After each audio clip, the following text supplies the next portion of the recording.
Buenas tardes a los seguidores del canal. Vamos a presentar en este video algunas situaciones en general conocidas por la mayoría de ustedes de colapsos estructurales de toda la totalidad de la estructura, de un sector importante de la estructura que han acaecido en las últimas décadas y que son reconocidos.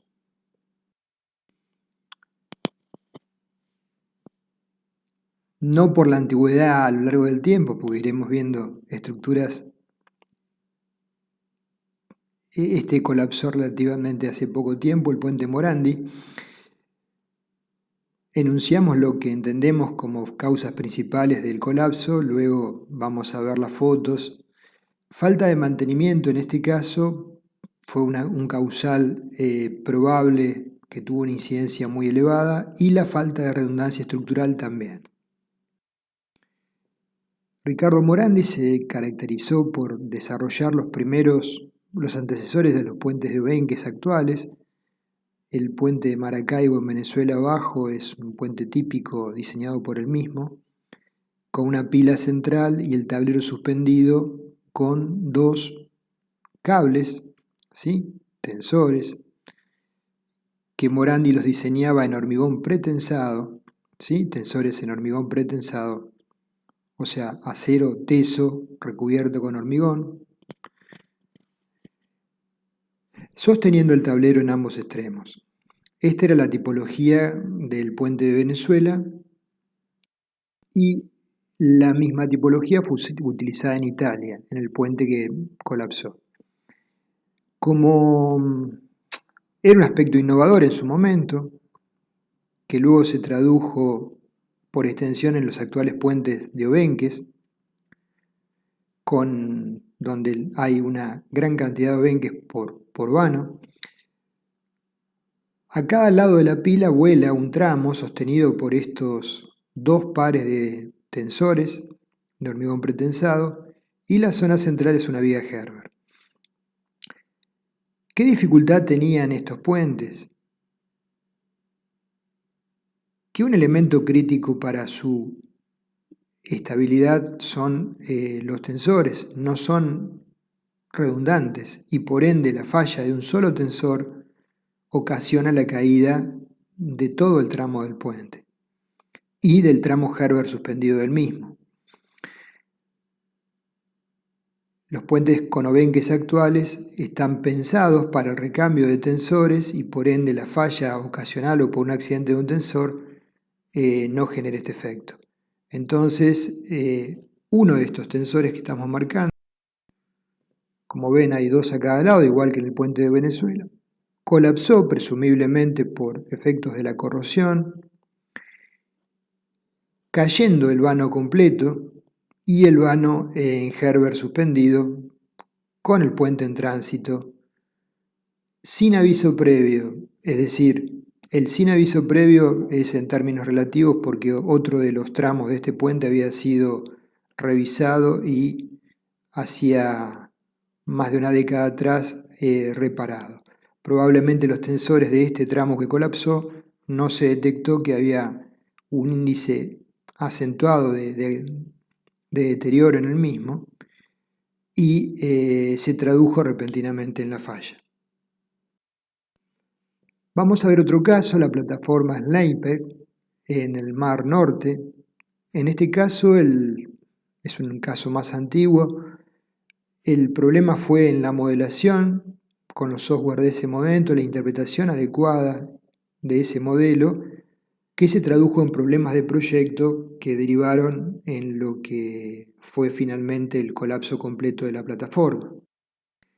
La plataforma era una plataforma en el Mar del Norte para extracción de petróleo, hecha de hormigón armado con pilas y con celdas, como vemos, que para posicionarla en su ubicación definitiva se inundaban. Las celdas tenían, como se ven en la zona circular, una zona crítica de talle A de vinculación de la celda, por ejemplo, C3, D2 y D3. Un detalle típico, las celdas de 24 metros de diámetro con una carga de agua interna de 32 metros. La presión interna dentro de esa celda era la derivada de la presión del fluido. Tenía un espesor de 55 centímetros en 3 de sus caras y 80 en los restantes. Bueno, este sector fue el que se modeló con elementos finitos y a partir de esa modelación se hizo el detallado y armado del mismo. La falla se produjo, como vemos, por corte directo, atravesando la armadura de refuerzo dispuesta para tomar esas tracciones, que eran barras de 25 milímetros con 2 cabezas de anclaje, y según el modelo de elementos finitos, con esa extensión alcanzaba para cubrir las tracciones que se generaban en esa zona. Con modelaciones más precisas se determinó que naturalmente no era suficiente la extensión de esa armadura, pero con un criterio de control de proyecto, donde ponemos los planos sobre la mesa y nos ponemos a analizar la situación, y ¿les parecería a ustedes razonable colocar un refuerzo de 25 milímetros de menos de 1 metro de longitud? Bueno, es una cuestión subjetiva, pero la mayoría creo que me respondería que no. Con solo haber extendido esa barra de armadura una cierta longitud hacia ambos lados, se hubiera cosido esa fisura potencial y se hubiera evitado este tipo de falla. Entonces, ante un error en la modelación o una mala interpretación de la misma, el ingeniero a cargo del control del proyecto, los ingenieros a cargo del control del proyecto, viendo el plano que se estaba proponiendo de armado, les debería haber hecho ruido esta barra de refuerzo, preguntar por qué estaba, una vez que uno lo ubicaba, analizar qué tipo de comportamiento podía tener con esa extensión tan corta y a partir de ahí modificar ese proyecto. Vamos a ver otro evento más reciente, el colapso de la torre de departamentos de Miami, que cayeron 3 de sus 4 bloques en los cuales se dividía cada departamento. Acá supuestamente hay una serie de problemas de mantenimiento y también quizás, probablemente, problemas de proyecto. Esta es la visual del estado final que quedó el colapso de varios de sus bloques, ¿sí? Luego fue demolido lo restante. Si ustedes pueden ver con detalle en la zona de izquierda, donde hay autos todavía, se ve una zona más clarita de las columnas porque se han desprendido las losas, han caído por punzonado de las mismas, dejando la columna en doble altura. Este era el edificio colapsado, ¿sí? El colapso comienza en un sector, el sector cercano a la pileta, seguido de otros 3 sectores, ¿sí? En solo segundos. Comienza el sector en rojo y se desencadena un colapso progresivo en cadena de los restantes sectores en color. La parte que ustedes ven en pie finalmente fue demolida.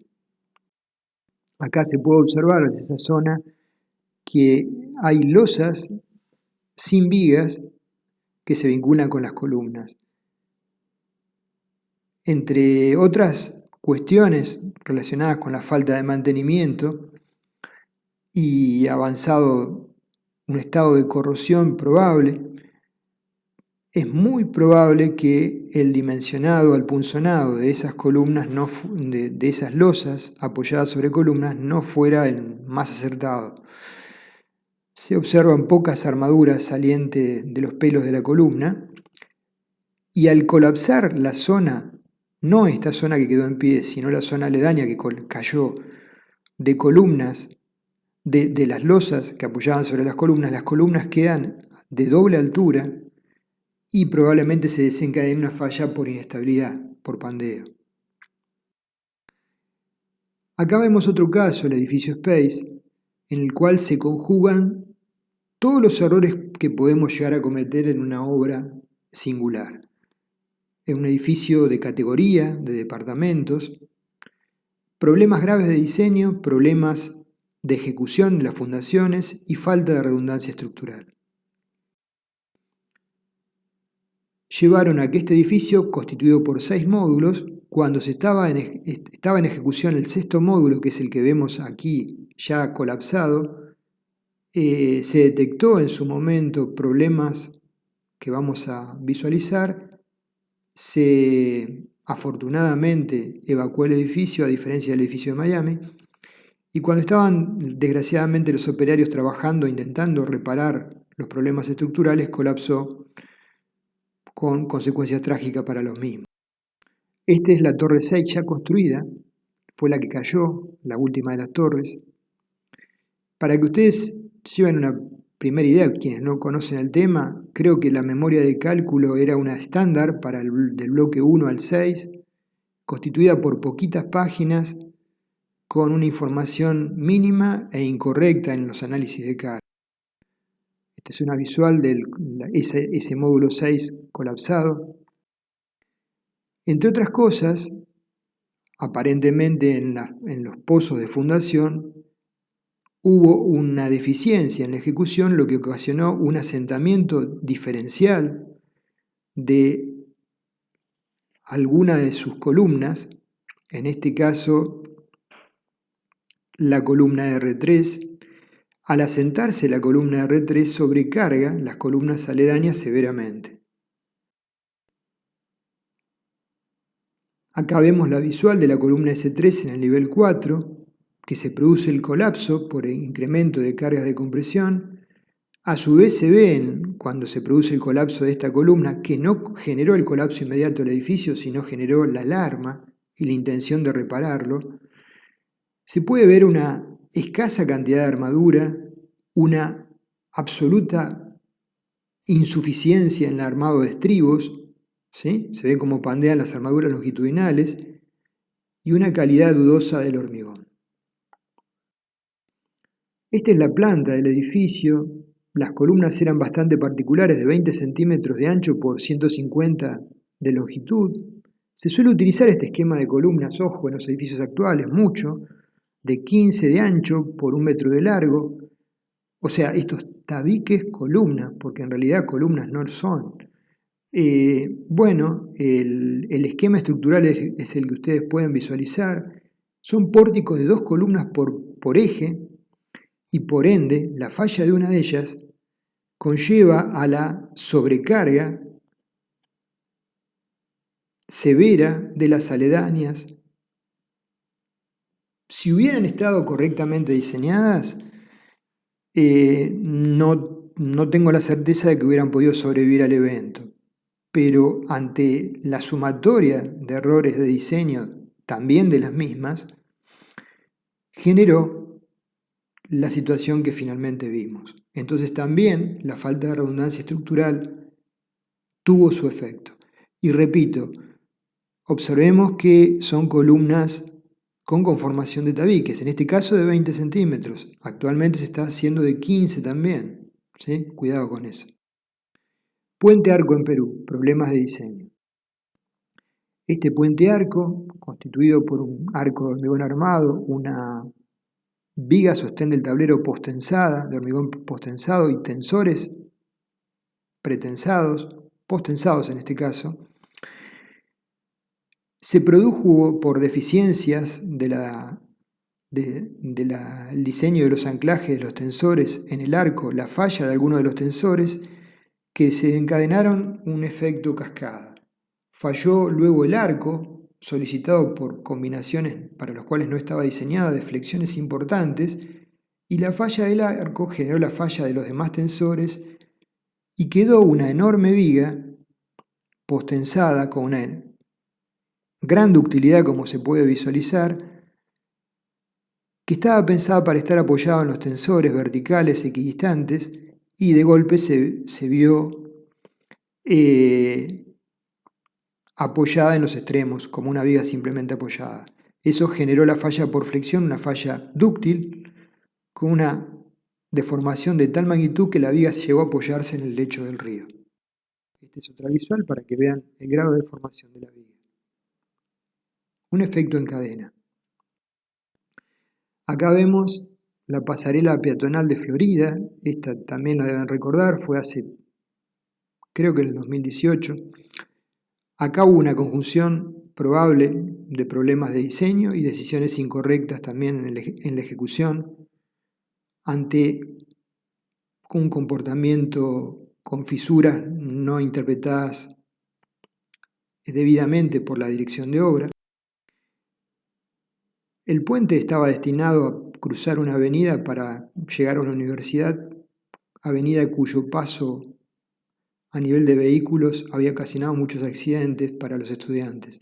Y era original, como ustedes lo pueden ver, una combinación de hormigón postensado con tensores sostenidos de una pila, y se construyó por etapas. Básicamente eran dos segmentos, uno a izquierda y otro derecha de la pila, como pueden ver acá, y cuando estaban montando el módulo 1, todavía sin la pila y los tensores, pero con esa configuración de triangulaciones de diagonales pretensadas que unían la cara superior del tablero y la cara inferior, ¿sí? Ese sector rojo en el módulo 1 es lo que vamos a ver a continuación, que cruzaba la avenida. Acá está montado parcialmente ese sector. En marzo del 2018, cerrado el tránsito. Posteriormente de montarlo y dejar las grúas la posición definitiva, quedó una situación constructiva que no era la definitiva y se prosiguió con trabajos de tesado. Ahí se visualizó algunos grados de fisuras en la unión de los tensores extremos con las pilas, ¿sí? Y en momentos de que se estaba haciendo un retesado de la diagonal extrema, se produjo lo que ven, con el tránsito abierto. Acá comienza el fenómeno, en el cordón superior, prosigue la falla, esto es una secuencia de segundos, ¿sí? Y se produce el desenlace final. Esta es la situación definitiva en donde sin ningún tipo de aviso cayó este tramo de la pasarela sobre los vehículos que estaban transitando la avenida. Nuevamente aviso nulo de falla, problemas en el proyecto, problemas en la dirección de obra, malas decisiones tomadas ante situaciones anómalas que se estaban presentando. Vamos a ver, creo que es el último evento, estructura de embarque de aeropuerto, problemas de diseño. Esta es una falla también no muy antigua, el 23 de mayo de 2004, en el aeropuerto Charles de Gaulle de París. Es un módulo de embarque, una estructura innovadora de hormigón armado, en donde, en ausencia de cualquier evento climático, nieve, viento, lluvias, etc., colapsó repentinamente un bloque completo, como pueden ver, sin ningún tipo de aviso. Acá hay una visual desde arriba. Afortunadamente acá no hubo víctimas porque habían embarcado la gente que estaba en ese módulo previamente y no había personas en el sector. Y bueno, esta es la última de las estructuras que les voy a mostrar, puente mixto en Estados Unidos. Aquí el problema probablemente fue de mantenimiento. Un puente mixto de hormigón y acero en el año 2007, donde por deficiencias en el control y mantenimiento, cuando estaba habilitado el tránsito, como podemos ver los vehículos sobre la plataforma, colapsó un sector, un módulo completo y cayó al río, con la pérdida de vidas. Entonces, son todas estructuras importantes que han colapsado en las últimas décadas, en la mayoría de ellos en países llamados del primer mundo, donde se presupone, salvo en casos como el edificio Space, que hubo un control de ingeniería severo y un control de ejecución adecuado, y sin embargo terminaron de esta forma estas estructuras. Es un llamado de atención simplemente a profundizar los análisis sobre los modelos para ver si se corresponden con la realidad, profundizar la correspondencia a la documentación que entregamos profundizar el trabajo en la inspección de obra y también no olvidar en ningún momento las tareas de mantenimiento de la estructura para que mantenga sus capacidades a lo largo de toda su vida útil.